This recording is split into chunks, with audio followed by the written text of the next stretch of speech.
So for this video, I want to talk about 2018 against 2019 in terms of starting picks, because I think there are some big differences, I think, between the 2 years. I think last year we had a lot of good value picks.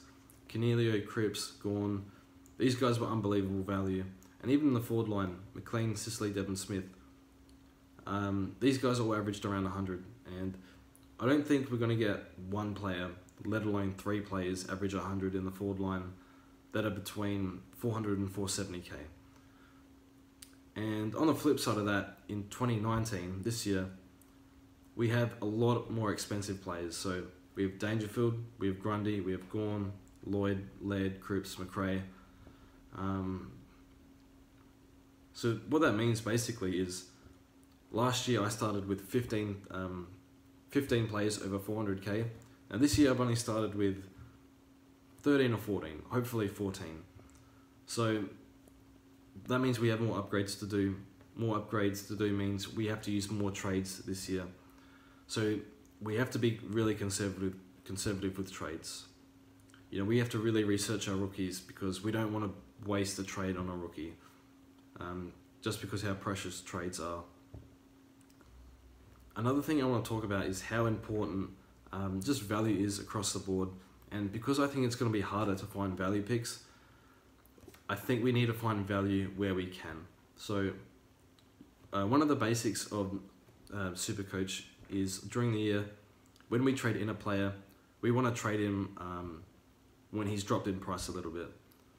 And that's really important because, you know, if I want to trade in Nat Fife, I want to wait until he has a few slightly down games and then trade him in for, I don't know, 540k or something, if he ever gets that.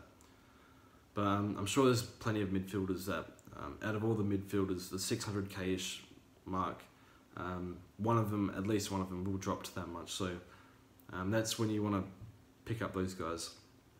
And when you're starting your team, it's the same thing as trading him in, really. So, for example, I look at Jake Lloyd and I think to myself, during the year, would I pay $608,000 for Jake Lloyd? I don't know. Ideally, I'd want to pay a bit less, but I also ask myself, why am I starting with Jake Lloyd? Well, he's durable. He's probably going to be the #1 defender, and his back end of last year, I think he averaged like 120 or something ridiculous. So that's why I'm picking Jake Lloyd. I don't want to deal with that during the season, so that's why I'm picking it. Would I pay 540k for Lachie Whitfield? That's probably the max I would pay for him, but I don't have a lot of confidence in other defenders, so that's why I'm picking Whitfield. But then you look at across the team, I have McRae, Grundy and Dangerfield. That's a lot of money, so to offset that, I need to pick value. So I think I have Matt Crouch and Rory Sloane at the moment. Would I pay 550k for Matt Crouch during the year? Probably, yeah, I would. Would I pay 520k for Sloane? I'd rate Sloane highly, probably more than others. So yeah, I would pay that. And this is why I think Zach Williams is the biggest lock of the year, along with Dangerfield. Would I pay 400 for Zach Williams? Hell yeah, I would. It's just it's such a good value pick there, and that money really helps offset how much you pay for Dangerfield and Grundy. So yeah, you don't want to be starting with 5 midfielders over 600k. And this is why I'm hesitant to go with Grundy Gawn, because it's just a killer starting with those two. Anyway, that's all for this video. Hopefully you learned something. 2 things to take out from it is we're going to have to be more conservative with trades this year. And secondly, think to yourself, you know, why am I picking this player?